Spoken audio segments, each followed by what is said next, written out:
realidad. Y entonces estamos viendo cómo este cuerno pequeño, cómo estas naciones islámicas o musulmanas van a jugar un papel muy, pero que muy importante, hermanos, en los últimos tiempos, más de lo que nos podemos imaginar.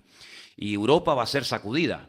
Ya, de hecho, en pleno corazón de Europa, en Francia, ya ha brotado una pequeña muestra de lo que esto va a ser en los últimos tiempos. Y ahora hablamos de Francia, dentro de poco hablaremos pues, de prácticamente todas las naciones de Europa y de la Tierra, porque los últimos tiempos se acortan. Los últimos tiempos no serán tiempos fáciles, serán tiempos difíciles, serán tiempos peligrosos, de guerras, de rumores de guerras, de todo tipo de cosas extrañas que hemos visto y otras que veremos que ocurren por primera vez. Y por eso tenemos que estar preparados. Dice la Biblia, para que aquel día no os sorprenda como ladrón en la noche.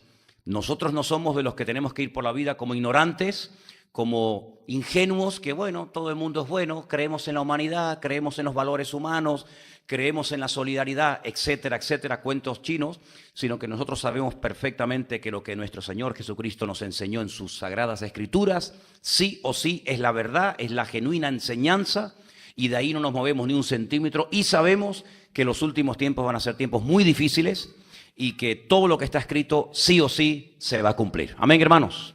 La maldad se va a multiplicar, pero dice la Biblia que el que persevere hasta el fin será salvo. Gloria a Dios.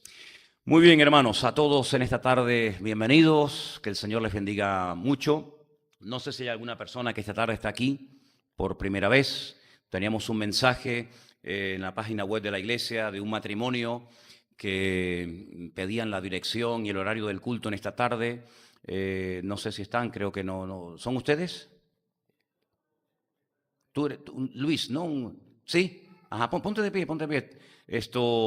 Mandaste un mensaje a la iglesia, ¿sí? ¿De dónde sois? De Argentina. Soy creyente, evidentemente, ¿no? Qué bueno, pues nada, te damos la más cordial bienvenida, hermanos, que el Señor te bendiga. Le damos un aplauso a nuestro hermano y nos alegra tenerte con nosotros. Amén. Amén. Muy bien, gloria a Dios. Muy bien, hermanos, ya esta noche viene Débora de Galicia, tenemos que ir al sur a buscarla, y Inma no puede estar con nosotros, ella dice que iba a ver el culto por internet porque está enferma, está mal todavía. Confiamos de que ya esta semana se pueda volver a incorporar a los cultos, y creo que los niños van ahora a sus clases, ¿sí? De la escuela dominical, así que ahora es el momento de que los más pequeñitos, por favor, puedan salir, los demás nos quedamos aquí.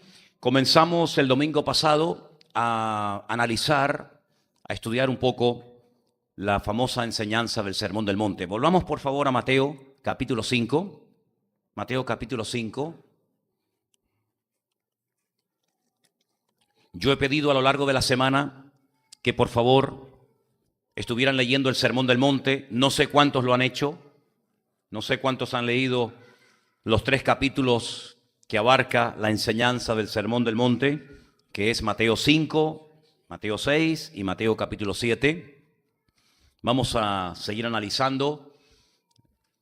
Antes que se me olvide, el próximo domingo no vamos a poder tocar el tema del Sermón del Monte, porque me acabo de acordar de que el viernes viene un pastor de visita. Viene el viernes y va a estar unos días aquí con nosotros en Tenerife. Y entonces el hermano Natán, así se llama, Natán, va a estar compartiendo el domingo a la mañana en la iglesia del Puerto de la Cruz la palabra, y luego por la tarde estará aquí con todos nosotros. Este es el hermano que yo os he hablado varias veces de él, que es el que lleva el ministerio este ministerio que se encarga de evangelizar a las multitudes y a las miles y miles de personas que todos los años van por esos caminos, por las montañas y por ahí por los montes, rumbo a la famosa Catedral de Santiago, ¿verdad? Y este es un hermano que tiene un ministerio que consiste en tener una casa donde él le da cada día a 15, creo que entre 15 y 20 personas cada día, le da hospedaje, le da comida, le da desayuno, los deja dormir allí en esa casa, y allí pues los evangeliza y les pone la película a Jesús y ora por ellos. Y entonces este hermano lleva 15 años haciendo este trabajo, y tiene muchos testimonios, y yo creo que va a ser muy interesante que lo podamos tener entre nosotros el próximo domingo. Así que por favor no falten, estén todos, para que nuestro hermano Natán pueda compartirnos con libertad la palabra que el Señor haya puesto en su corazón. Nosotros nos vamos a Mateo, el Evangelio según San Mateo. Algunas cositas quiero decir antes de leer algunos textos. Como dije el domingo pasado, el ministerio del Señor Jesucristo fue muy corto. En proporción a los años que Él vivió, que fueron 33, solamente dedicó los últimos 3 años de su vida a su ministerio público. Los primeros 30 años apenas sabemos algo acerca de su persona. Sabemos dónde nació, sabemos quiénes eran sus padres, sabemos que tuvo que huir a Egipto a una temprana edad porque el rey de Herodes quería matarlo. Sabemos algo de lo que ocurrió el día de su presentación en el templo de Jerusalén. Sabemos algo que también ocurrió cuando tenía 12 años en una fiesta que dice la Biblia que se perdió, entre comillas, quedándose en Jerusalén. Luego los padres tuvieron que venir a buscarlo y ya no sabemos absolutamente nada de él hasta que se presenta públicamente a la edad de 30 años. Ahora, desde los 30 hasta los 33 tenemos muchísimos datos, muchísimos. Y la mayoría de los datos que tenemos acerca de lo que hacía, cómo hablaba, cómo vivía, cómo se comportaba, con qué gente se rodeaba, etcétera, lo tenemos no en 1 ni en 2, sino en 4 evangelios que son, por así decirlo, su biografía, el diario de la vida de Jesús, que si bien es cierto, y Juan lo dice muy claro, no se escribió todo, eso lo tenemos que dejar bien claro, no se escribió todo lo que él hizo, sería imposible, dice que no cabrían los libros en el mundo. Todos los milagros que Cristo hizo no están todos en la Biblia. Hay muchísimos milagros que no se escribieron. En la Biblia tenemos un pequeño resumen, ¿verdad?, de los milagros que él hizo, pero no están todas sus enseñanzas, no está toda su vida, pero dice, pero lo que se escribió para que si logramos creer en lo que se escribió de él, podamos llegar a tener vida eterna y el perdón de nuestros pecados. Amén, hermanos. Así que lo que necesitamos saber, lo tenemos. Y lo que no necesitamos saber, porque no es tan importante que lo sepamos, cuánto medía, si era rubio, si era moreno, si tenía los ojos verdes, azules o amarillos o colorados, eso no tiene nada que ver. Lo importante es lo que está escrito y vemos que el Señor Jesucristo empezó su ministerio con una tremenda enseñanza que, como dije el domingo pasado y quiero volver a repetir hoy, no es una enseñanza aislada, algo que Él enseñó y ahí se quedó, no, sino que Él puso la base. Él puso la base en los capítulos 5, 6 y 7 de Mateo, el famoso Sermón del Monte, de lo que iba a ser toda su vida, o lo que iba a ser todo su ministerio a partir de ese momento. Es decir, que fue una enseñanza reiterativa. Él siguió hablando del amor, siguió hablando de la oración, siguió hablando del perdón, y simplemente lo que vemos en Mateo es un mensaje comprimido de todo lo que después, por ejemplo, en Lucas se desarrolla y se explica más ampliamente, con ejemplos, con milagros y con cosas concretas y prácticas, ¿verdad? Así que vemos que el Señor le dio una importancia muy, muy grande a la enseñanza durante su ministerio. Hay gente que son muy atraídos por los milagros de Cristo y está fantástico, pero no nos olvidemos que realmente lo que a Él le dio verdadera importancia fue a su mensaje. No tanto a los milagros. De hecho, un día le dijo a los discípulos, no os regocijéis tanto del tema de que hasta los demonios salen en mi nombre, sino más bien regocijaros de algo mucho más profundo, de algo mucho más elevado. Y es el hecho de que vuestros nombres están escritos en el libro de la vida, ¿verdad? Porque toda la gente que fueron sanadas por el Señor, incluso las personas que resucitó, todos volvieron a morir. Todos volvieron a morir. Sin embargo, aunque esa gente ya no está hoy entre nosotros, las palabras, las enseñanzas de Cristo sí siguen estando vivas entre nosotros, porque la enseñanza del Señor no fue para una época, como algunos dicen. Bueno, está muy bien lo que Él dijo, está muy bien lo que Él enseñó, pero eso ya pasó a la historia. No, la enseñanza de Cristo no tiene tiempo, es atemporal. Es una enseñanza que salta en el tiempo, salta en el espacio y llega hasta nuestros días en plena vigencia. ¿Cuántos dicen amén? No es una enseñanza en la cual Él propone una serie de cosas a su pueblo, a su grey, para que las debata o para que las ponga a votación, sino que es una enseñanza genuina, desde la primera letra hasta la última. Su palabra no ha caducado. Dice que antes de que pase el cielo y la tierra, ni una sola palabra de la Escritura se dejará de cumplir. Así que él empieza su ministerio dando una tremenda enseñanza. ¿Y qué es esa enseñanza? A grandes rasgos.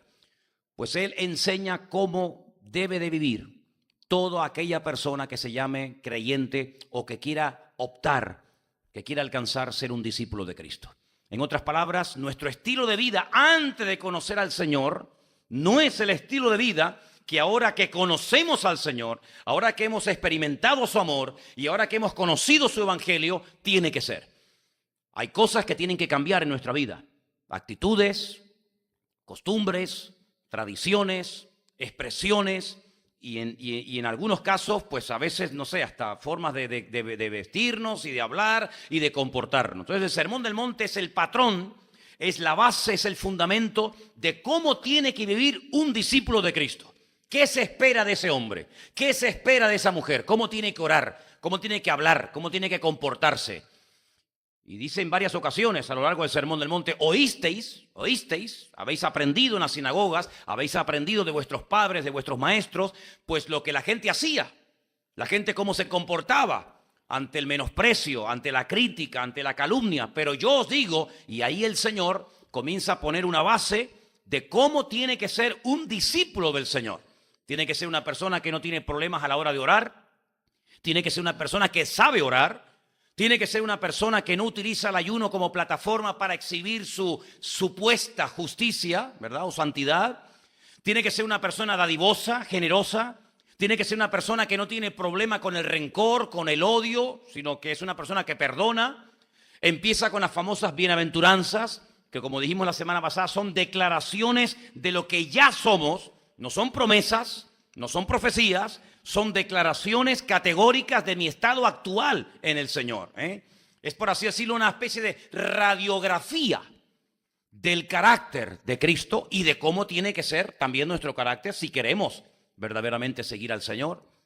Y lo que me llama la atención es que esta enseñanza el Señor la dio desde un pequeño monte, que en pocos días, si Dios lo permite, estaremos en ese mismo lugar.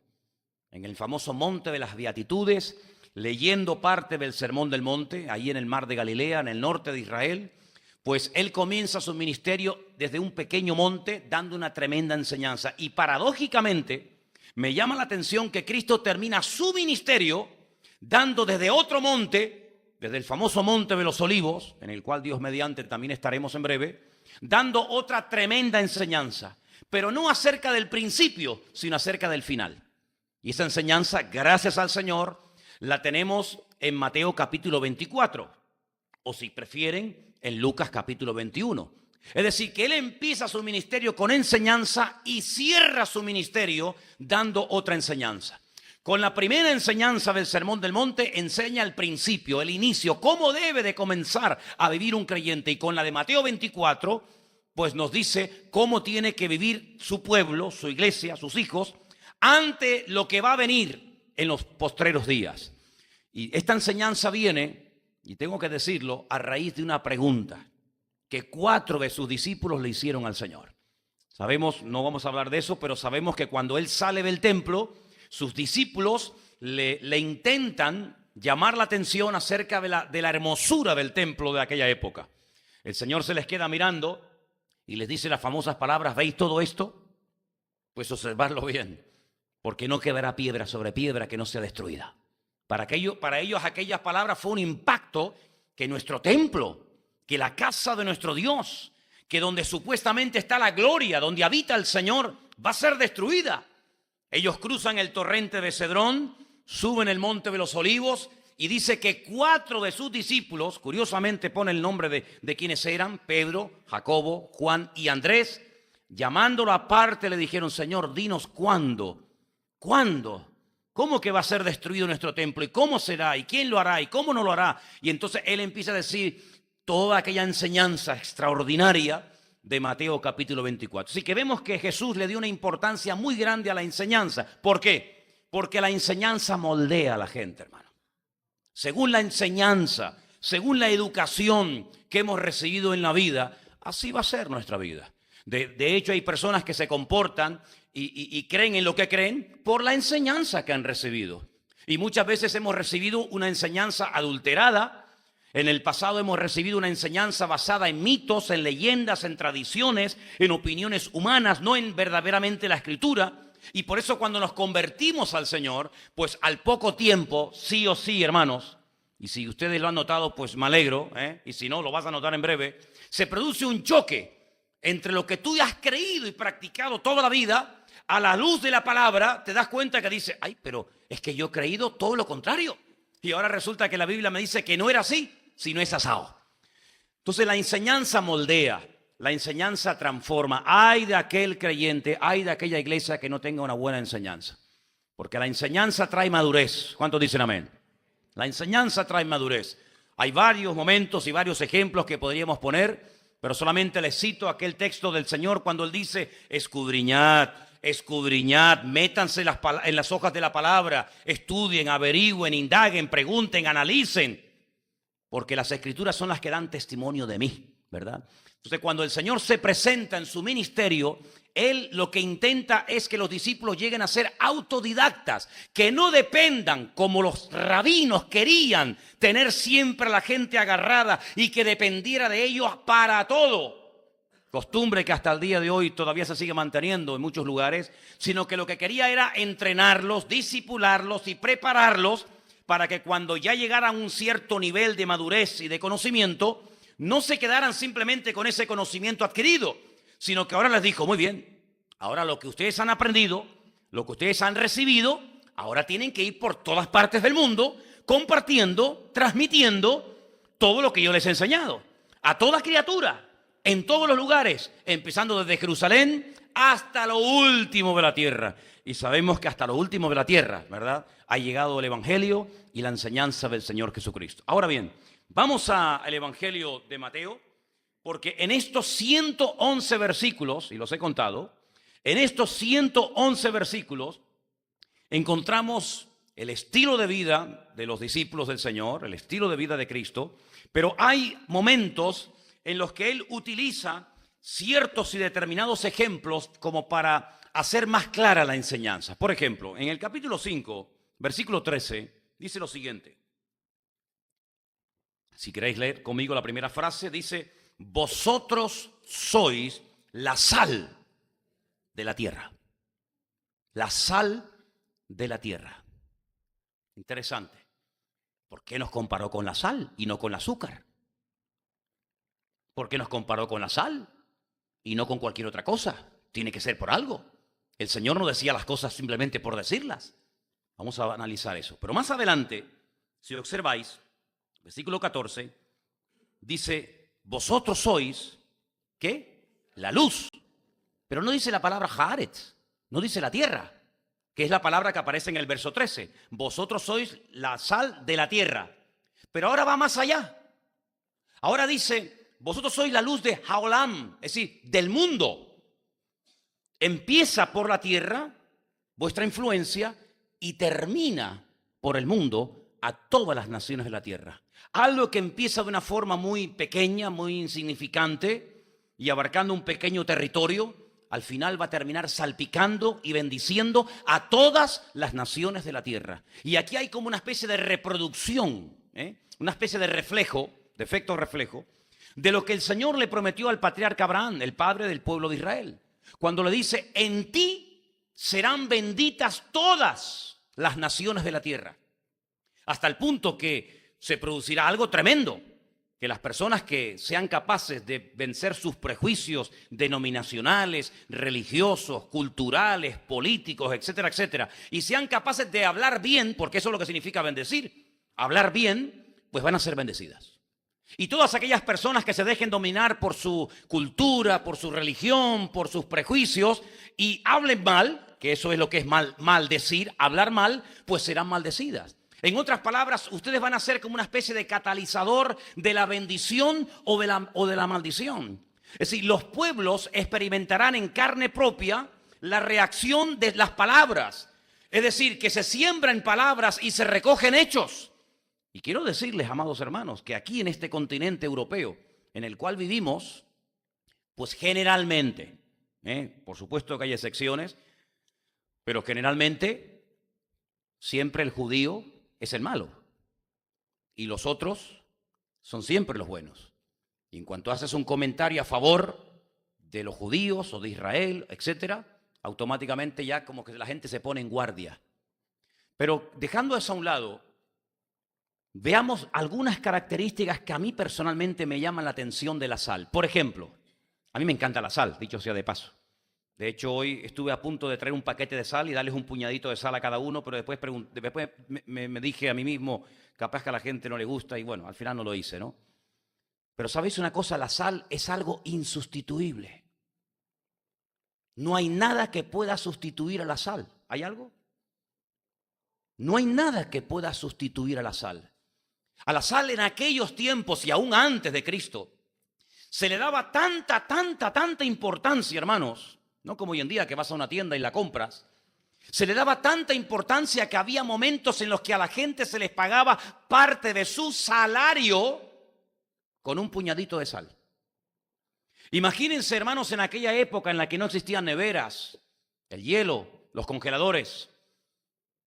Para atravesar esas largas distancias con pescado o con carnes, se tenían que salar para que así pudieran aguantar y pudieran ser consumidas semanas o días después de haber sido cazadas o pescados, ¿verdad? La sal es algo insustituible, servía para evitar el proceso de descomposición, y algo que se hacía y se suele hacer en muchos lugares es poner en el campo bloques o sacos de sal para que el ganado comience a comer sal, y eso es lo que hace que le entra una sed terrible. Y comienzan a beber y a beber y a beber agua, y después la venden, y como pesa más, te dan más dinero por el peso de la vaca. Es increíble, ¿no? ¿Cómo se puede llegar a jugar con eso? Sabemos que la sal produce sed. A veces uno se levanta durante la noche y dice, ¿y por qué tengo tanta sed? Pues hijo, pues porque te has comido 5 paquetes de pipas con sal, y es normal que tengas sed. Ahora, todas esas cosas que estoy diciendo referente a la sal, que es insustituible, que da sabor, que es importante, etcétera, es lo que el Señor quiere que nosotros produzcamos y reflejemos a lo largo de nuestra vida. ¿Producimos nosotros sed, curiosidad en la gente por conocer a nuestro Dios? ¿O creamos una indiferencia total y absoluta? Realmente nos hemos mentalizado y creemos que gracias a la influencia del pueblo de Dios en las naciones, en la tierra, en el lugar donde vivimos, a pesar de lo que está ocurriendo, estamos frenando en cierto sentido el proceso de corrupción y de descomposición moral y espiritual en el que vivimos. Imagínense si estamos nosotros aquí en este mundo, orando, intercediendo, clamando diariamente por las naciones, por los dirigentes de la tierra, por el país, etcétera, y pasa todo lo que ocurre. Imagínense ustedes cómo sería esta tierra si no estuvieran los hijos de Dios clamando de noche y de día para prevenir y para proteger a este mundo. ¿Cuántos dicen amén? Me llama mucho la atención, hay un hombre en la Biblia que llegó a conocer al Señor con una profundidad tremenda, sin Biblia, sin iglesia, sin pastor, sin rabino, como dije hace unas semanas atrás, y fue el patriarca Abraham. El Señor habla consigo mismo, dice, ¿cómo le voy yo a ocultar a mi amigo Abraham que he decidido dar un escarmiento a un par de naciones que han optado por la corrupción, que han optado por el camino de la inmoralidad? ¿Cómo le voy yo a ocultar? Fíjate qué razonamiento tenía Dios, ¿no? ¿Cómo le voy yo a ocultar a mi amigo Abraham lo que voy a hacer? Y dice que manda ángeles, porque realmente eran ángeles en forma humana, a la casa de Abraham, y le dicen, venimos y vamos a destruir la ciudad de Sodoma y de Gomorra. Y Abraham no se resigna y dice, bueno, pues si tú lo has decidido está bien, sino que Abraham comienza a razonar. ¿Pero por qué comienza a razonar? Porque él conoce a Dios, y porque el que conoce a Dios sabe cómo actúa y cómo es y cómo no es Dios. ¿Cuántos dicen amén? Ese es el gran problema que mucha gente creyente, por no conocer verdaderamente al Señor y por no tener una buena enseñanza, se cuestionan, ¿esto será de Dios? ¿Será del diablo? ¿Esto será bueno? ¿Esto estará malo? Abraham no tenía esas luchas, sino que él, como conocía a Dios, él sabía que en la justicia divina, cuando hay un número de creyentes, de justos, como los llama la Biblia, en un cierto lugar, aunque ese lugar esté corrompido y moralmente desarmado, la influencia positiva de esas personas en ese lugar pueden evitar que ese sitio sea destruido. Y por eso le dice Abraham a Dios, Dios mío, ¿y tú vas a destruir Sodoma y Gomorra habiendo 50 justos en esa ciudad? Yo sé que tú no obras de esa manera. Y el Señor le dice, es que si hubiera 50 justos, si hubiera verdaderamente 50 personas bien delante de mí en Sodoma y Gomorra, yo no la destruiría. Abraham dice, pero si la vas a destruir es porque a lo mejor no hay 50. Pero Señor, ¿y si hay 45? Y el Señor le dice, si hay 45, tú sabes que yo no puedo destruir Sodoma y Gomorra, porque yo no le voy a pagar a todo el mundo por igual, para que después nadie diga que da igual vivir delante de Dios en santidad o vivir en desorden. Tú sabes que si simplemente en una ciudad hay 45 justos, yo no destruyo la ciudad. Y entonces Abraham dice, pero si me has dicho, si me has informado, no consultado, sino si me has informado de que la vas a destruir, a lo mejor no hay 45, a lo mejor hay 40. Y él comienza a bajar y a bajar y a bajar y a bajar el número y llega a la conclusión de que por no haber un número suficiente de justos en esa ciudad, Sodoma y Gomorra va a ser destruida. Yo doy gloria a Dios de que en esta ciudad y de que en este país hay más de 50 hijos de Dios que claman de noche y de día por este país, a pesar de toda la corrupción, a pesar de toda la inmoralidad, a pesar de todo el desorden, a pesar de toda la putrefacción que hay. Damos gloria al Señor de que la iglesia de los hijos de Dios, las hijas de Dios, hacen una función preventiva. Somos la sal de este mundo. ¿Cuántos dicen amén? Somos la sal de la tierra. Pero no solamente evitamos que ocurran cosas, sino que iluminamos. Porque hay gente que es experta en decirle a los demás lo que no tienen que hacer. Eso no se hace. Hay muchas madres cristianas, padres creyentes, que se pegan toda la vida diciéndole a los hijos lo que no tienen que hacer. Y sabes una cosa, en el fondo, ellos saben lo que no tienen que hacer. No hace falta que tú se lo estés recordando cada 5 minutos. Yo pienso que lo que tienen que cambiar algunos es el chip. Y en vez de estar más preocupado en decirle a la gente lo que no tiene que hacer, plantéate que de la sal pasamos a la luz. Es decir, la sal evita, la sal previene, la sal frena el proceso de corrupción, pero la luz ilumina. ¿Cuántos dicen amén? Es decir, ya sabes que esto no se debe hacer, pero te voy a iluminar el camino con mi testimonio, con mi vida, con mi ejemplo. Te lo voy a iluminar para que tú veas lo que hay que hacer, porque si solamente nos pegamos la vida diciéndole a la gente, a los hijos, a los hermanos, a los amigos, lo que no tienen que hacer, pero después no le indicamos lo que tienen que hacer, se crea un vacío en sus vidas. Y el Señor nos ha puesto en esta vida no solamente para condenar el pecado, para decir lo que no se debe hacer, sino también para declarar con autoridad en el nombre del Señor lo que sí se debe hacer. ¿Cuántos dicen amén? Por eso dices, también sois la luz. Y la luz ilumina. La luz es energía. Cuando el Señor dice, yo soy la luz del mundo, hay características de la luz. Yo he estado esta semana estudiando muchas cosas de la luz y me llaman mucho la atención. Es lo que más rápido corre del mundo. No hay nada en el mundo que alcance a la velocidad de la luz. Más de 300.000 kilómetros por segundo.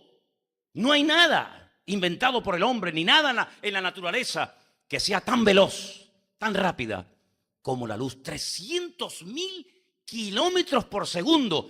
Y hoy salían unas imágenes de un chico en televisión que iba a 240 por la carretera, iba filmando el cuenta kilómetros del coche. Sí, es una auténtica temeridad, pero ¿qué son 240 kilómetros en comparación con los 300.000 kilómetros por segundo que recorre la luz? Y algo muy interesante, la luz no va haciendo curvas, la luz es una línea recta. La luz siempre va con la rectitud. La trayectoria de la luz siempre va en línea recta. Y las sombras se producen, a veces más largas, a veces más cortas, debido al acercamiento o debido a la lejanía de la fuente de luz, evidentemente. A veces vemos que nuestra sombra es muy larga y a veces vemos que la sombra es muy corta, depende de la distancia con la que nos encontremos del sol. Pero cuando se produce una sombra es porque nosotros no somos cuerpos translúcidos, no somos cuerpos transparentes. Entonces la luz, al no penetrar, produce una sombra. Y eso me hizo que pensar. Porque a veces en nuestras vidas pueden haber luces y sombras. Y donde hay sombra, ¿sabes por qué hay sombra? Porque la luz no pasa. Porque si la luz penetra ese cuerpo, automáticamente no hay sombra. Pero donde hay sombra es porque hay oscuridad, hay opacidad y automáticamente la luz no pasa. Y al no pasar la luz, hay oscuridad, hay sombra. Y la pregunta es, hermanos, en nuestra vida, ¿todavía quedan sombras? ¿Quedan sombras en áreas de nuestra vida en las cuales la luz del Señor, la luz de la palabra, no ha penetrado? Me llama mucho la atención que el Señor diga que somos la sal de la tierra y la luz del mundo. Y pone un ejemplo, y lo vamos a ver allí, porque la mayoría de los ejemplos que Jesús puso en su ministerio están basados en cosas que se pueden ver y tocar hasta el día de hoy en el país donde Él vivió. Por ejemplo, cuando naveguemos por el mar de Galilea, vais a ver en lo alto de una montaña una ciudad. Y el Señor Jesucristo se quedó mirando en su tiempo a una ciudad que también estaba en lo alto de la montaña y dijo: vosotros sois o debéis ser como esa ciudad en lo alto de una montaña, que no se puede esconder. Una ciudad en lo alto de una montaña no se puede esconder. Dice, así tenéis que ser vosotros. No vivir una vida de espías, sino vivir una vida de testigos. Testigos de Dios se refiere en el buen sentido de la palabra, ¿no? En otras palabras, que la gente no tenga que averiguar, ¿qué será este hombre? ¿Será mormón? ¿Será testigo de Jehová? ¿Será creyente? ¿Estará en una secta? Sino que nuestra luz tiene que alumbrar a la gente, porque no solamente la luz ilumina, sino que la luz calienta. ¿Cuántos dicen amén? Dice la Biblia que en ese proceso largo que se produjo desde que el Señor le dice, tú me negarás 3 veces antes de que el gallo cante, en ese proceso hasta que Él llega a negar al Señor, si os dais cuenta, yo hice una pequeña lista de escalones descendentes hasta negar al Señor. Y fijaros, no me salgo del tema, pero mirad qué interesante en relación a la luz. Cuando Pedro menosprecia a sus compañeros, cuidado porque no podemos menospreciar nunca a nadie, por muy insignificante que nos pueda parecer. Cuando Pedro dice, aunque todos estos te abandonen, en otras palabras, aunque de estos no te puedas fiar ni un pelo, yo nunca te abandonaré. Primer error garrafal en la vida de Pedro, que ojalá no lo cometamos nosotros, menospreciar la vida de los demás. Creernos superiores a los demás, incluso llegar a declararlo. Primer grave error. Segundo, utilizar armas carnales para defender lo que nunca se tienen que utilizar armas carnales, sino las que tenemos, que dice que son poderosas en Dios para la destrucción de fortalezas. Sacó su espada, vinieron a prender al Señor y ataca a una persona hiriéndolo, cortándole la oreja. Y el Señor le dice, guarda tu espada, porque el que a espada vive, a espada muere. En otras palabras, ¿qué armas estamos utilizando para proyectar nuestra vida, para proclamar el evangelio? La fuerza, la agresividad. Bueno, por ahí tenemos muchos ejemplos de personas que en nombre de sus dioses, en nombre de su religión, utilizan la fuerza, la agresividad, la brutalidad, el salvajismo para implantar a la fuerza, sí o sí, sus creencias. El Señor dijo, esa no es la manera, esa no es la forma. Por lo tanto, segundo error, utilizar armas carnales para defender o para expandir el reino de Dios. Tercer y gravísimo error, seguir de lejos a Cristo. Lean los evangelios y dice, seguí a Cristo, pero de lejos. Siempre Pedro se caracterizó por algo, que junto con Juan y junto con Santiago, fueran las 3 personas que más cerca vivieron siempre del Señor. Eso te ofrece una garantía, eso te da una seguridad, eso te da una protección. En esa noche se distanció. Dice, le seguía de lejos. Ya no tiene esa fuerza, ya no tiene ese valor. ¿A qué distancia estás siguiendo al Señor? ¿A qué distancia lo estás siguiendo? ¿Estás cerca de Él? ¿Estás lejos? Tú sabrás. Cuarto error, calentarse en fuego ajeno. Dice la Biblia que se juntó con los soldados mientras estaban castigando al Señor, flagelándolo. Dice que Él se calentaba con el fuego que habían hecho los romanos, calentándose no con el fuego de vivir cerca del corazón del Señor, sino en fuego ajeno. Y al final, el último peldaño de la escalera, vender, negar al mismísimo Señor Jesucristo. Pero no pasó de la declaración a la negación en segundos, sino fue un proceso que duró toda una larga noche. Y ese proceso a veces en nuestra vida se puede producir sin darnos cuenta. Hoy dejo de orar, mañana dejo de leer la Biblia, Mañana no voy al culto, voy la próxima semana. Y comienza a producirse un distanciamiento. Comienzo a tener amistades con quien no debería tener amistades. En vez de reunirme con quien me tengo que reunir, pues evito esas amistades y me voy por otros caminos, etcétera, etcétera. Y al final, si no con palabras, peor todavía, con nuestros hechos, podemos llegar a negar al mismísimo Señor Jesucristo que nos compró con su bendita sangre. ¿Cuántos dicen amén? Así que, hermanos, calentémonos con la luz que nos da el Señor en nuestra vida. Dijo el salmista en el Salmo 119, lámpara es a mis pies tu palabra y lumbrera a mi camino. Llegó a comparar con la luz la palabra de Dios. Y saben, hermanos, tengo una lamparita de barro que traje algunos años de Israel y es algo tan misterioso. Me compré unas bolsitas con unas, ¿cómo se llama? Con unas hebras como de algodón, con el pabilo, ¿no? ¿Pabilo? ¿Cómo es? ¿Pabilo o pabilo? Más práctico, ¿no? Venga. Cojo una mechita de esas, la meto en la lámpara y pongo aceite de oliva dentro, le prendo fuego y está horas. Es impresionante, horas. Pero, y tú dices, pero si tú no le pones aceite, a esa mecha le prende fuego y arde. Pero si la empapas en aceite, está horas y horas ardiendo y al final te vas a la cama y tienes que soplar porque aún no se ha apagado. Es decir, que para que en aquellos tiempos hubiera luz, hoy en día no, pero para que en aquellos tiempos hubiera luz en un hogar, en una casa, en una sinagoga, donde fuera, tenía que haber aceite. Si no había aceite, la lámpara se terminaba apagando. Y vosotros sabéis que en la Biblia hay muchos estilos literarios, hay muchas formas de explicar las verdades, y hay muchos ejemplos, y parábolas, hipérboles, y metáforas, y muchas cosas. Pero una de las cosas que hay en la Biblia son símbolos. Símbolos que se utilizan para representar una verdad espiritual. Y el aceite en la palabra, ¿a quién representa, hermanos? Al Espíritu de Dios. Dice la Biblia que unas mujeres que estaban esperando a altas horas de la madrugada que viniera el esposo, que es como una especie de esperar la venida del Señor, sus lámparas se terminaron apagando. Tenían buena intención, estaban esperando durante un tiempo, pero sus lámparas terminaron apagándose. ¿Y por qué? Dice, porque no llevaron aceite de repuesto. Llevaron solamente aceite para un ratito. Ese rato pasó, no estaban preparadas y no pudieron entrar a la comunión con el amado, con el esposo. Yo creo que hoy en día necesitamos aceite de repuesto. Así como llevamos en el coche y uno dice, no hace falta, espérate que un día te pase. Así como llevamos todos una rueda de repuesto en el coche, ¿sí o no? Ay, amigo, como tú no lleves una rueda de repuesto, mientras las 4 ruedas no se pinchen, no hay ningún problema. Pero la vas a echar de menos el día que se te pinche una goma y te veas tirado en una carretera. Justamente ese día no tienes batería en el móvil. Justamente ese día no pasa nadie por allí. Y encima, a lo mejor llevas la rueda de repuesto, pero te pasa como me pasó una vez a mí. Que como no la revisamos nunca, estaba desinflada. Y cuando la fui a poner, es como si estuviera picada.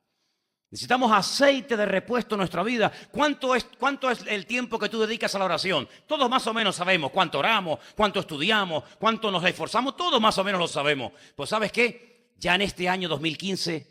con ese tiempo no es suficiente. Si tu vida es una vida que dice, bueno, yo generalmente, no sé, 15, 20 minutos, 30, una hora. Ya me gustaría a mí conocer a muchos cristianos que oran 1 hora al día, pero bueno. Pues ¿sabes qué? Tenemos que doblar la guardia en este año. Tenemos que esforzarnos más a orar. Tenemos que esforzarnos más a estudiar la palabra. Tenemos que esforzarnos más a involucrarnos en las cosas del Señor. Tenemos que doblar la guardia en todo y no conformarnos con lo que hemos hecho durante los últimos años de nuestra vida, que ha funcionado, que nos ha mantenido, pero no solamente queremos mantenernos, sino queremos extendernos y queremos verdaderamente pasar de la teoría a la práctica y ser verdaderamente en esta tierra donde Dios nos ha puesto la sal y la luz del mundo. ¿Cuántos dicen amén? Pero para eso hace falta tener el aceite fresco del Espíritu de Dios. Y hermanos, por si alguien no lo sabía, y a veces he conocido a gente que dice, sí, pues no lo sabía. Digo, pues ya lo sabes. Los coches también llevan aceite. ¿Sabían eso, no? O sea, yo nada más voy a la gasolinera, le pongo 20 euros de gasolina. Yo no sabía que llevaba, y hermana, y agua también lleva. Lleva agua. ¿Y dónde la lleva? Pues lleva agua, lleva aceite, lleva líquido de freno, lleva gasolina, lleva diferentes líquidos. Pero ¿saben? El aceite hay que renovarlo. Hay aceites que te duran, ¿cuánto? 5.000 kilómetros. Otros te duran 10.000 kilómetros. Bueno, hay diferentes modelos, ¿no? La 1040, la 30 no sé qué.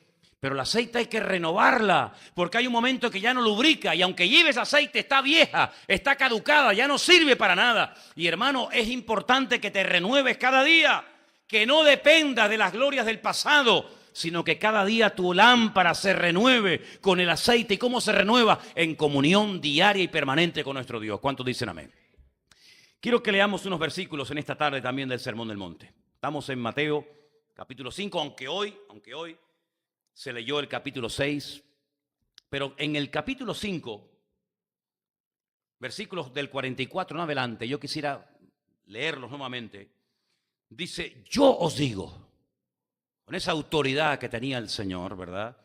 Dice, amad a vuestros enemigos, bendecid a los que os maldicen, haced bien a los que os aborrecen y orad por los que os ultrajan y persiguen. Aquí hay 4 cosas que tenemos que hacer.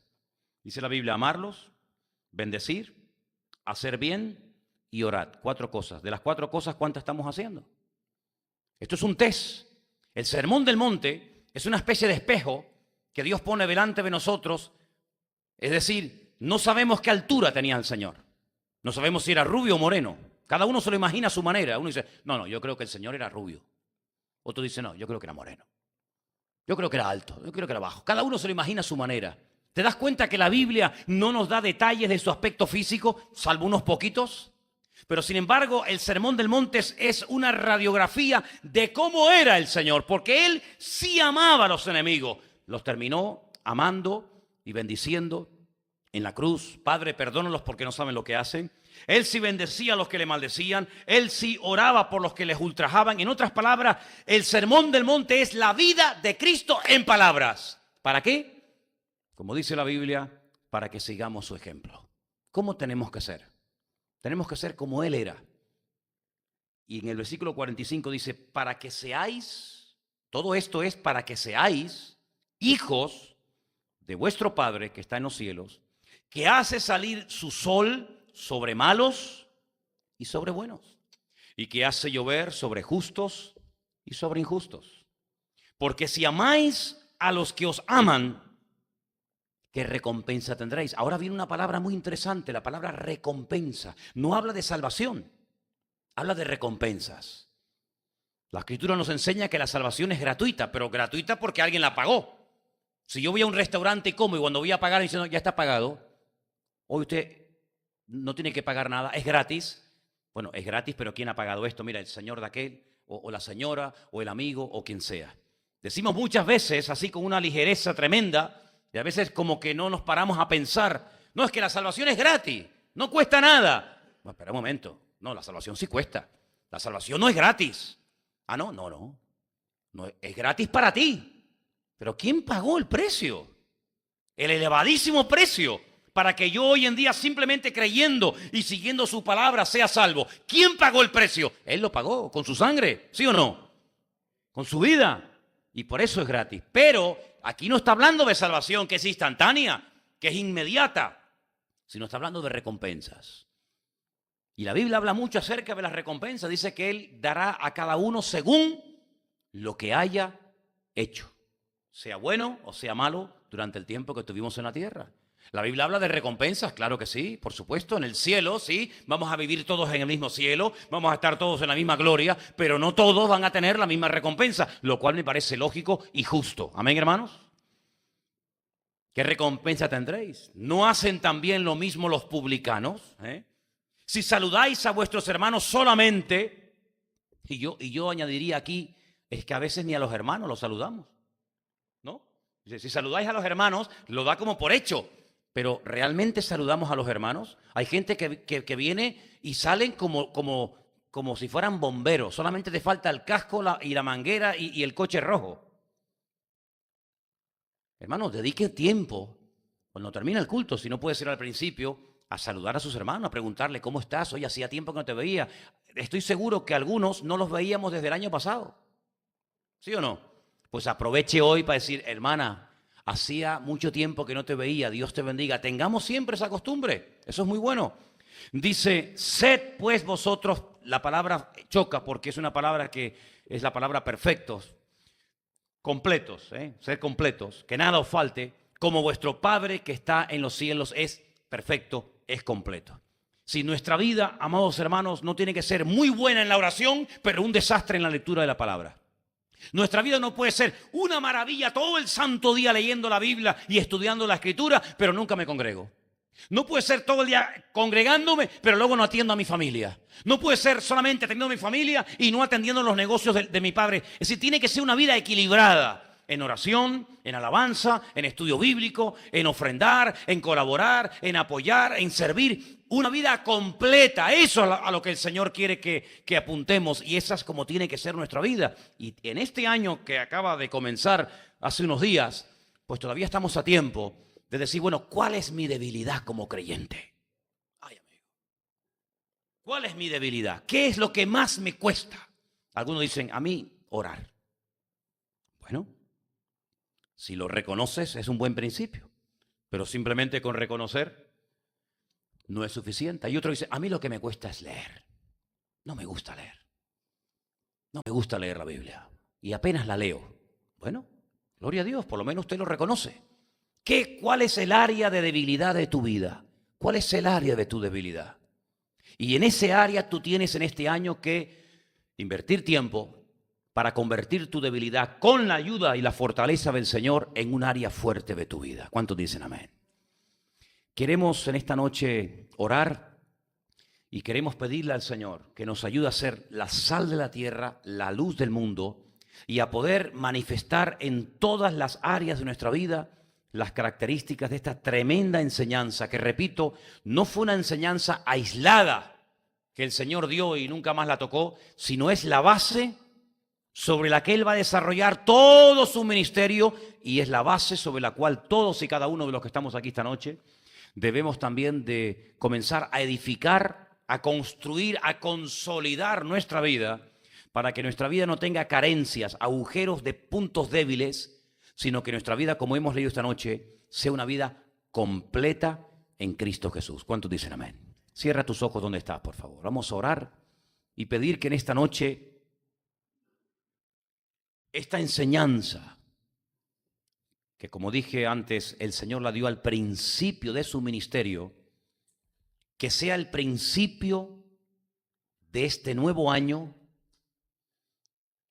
Edifica tu vida, tus relaciones, tus decisiones, tu vocabulario, tu forma de vivir sobre el Sermón del Monte. Mateo 5, 6 y 7.